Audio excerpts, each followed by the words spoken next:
There are different forms of intelligence which many psychologists have developed their theories from. For example, Spearman developed the two-factor theory, in where there's an analysis of factors, either statistical or general. And he wanted to see if two or more items correlated to form a cluster. S factors related to G factors, in that a general factor motivates all distinct clusters of mental ability, and so each cluster is then further affected by a specific factor for each area. Thurstone, for one, believed that each child can be described as having a mental profile of 6 indices, and these are verbal comprehension, word fluency, space, number, memorizing, and reasoning. And he argued that they are the primary mental abilities that don't rely on general intelligence.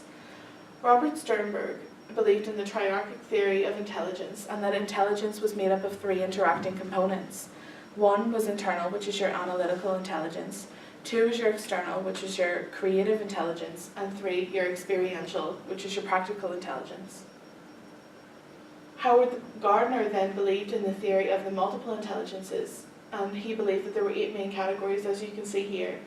1 was your linguistic, which is the sensitivity to sound and meanings. 2, your logical and mathematical intelligence, which was to do with problem solving and scientific analysis. And musical intelligence was the capacity to achieve a musical expression.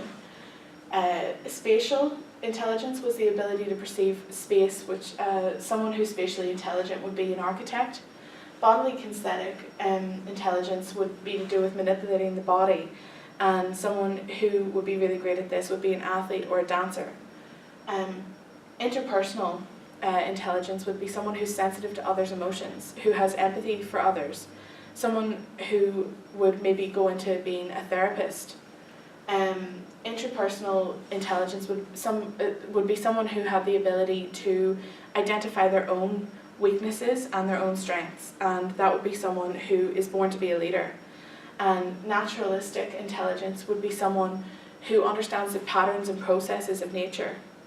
And for example, that would be someone who wanted to study ecology or biology. And although the discussion into different forms of intelligence continues on, I believe that there are 5 main underlying components to intelligence, and these are emotional intelligence, social intelligence, wisdom, creativity, and personal characteristics.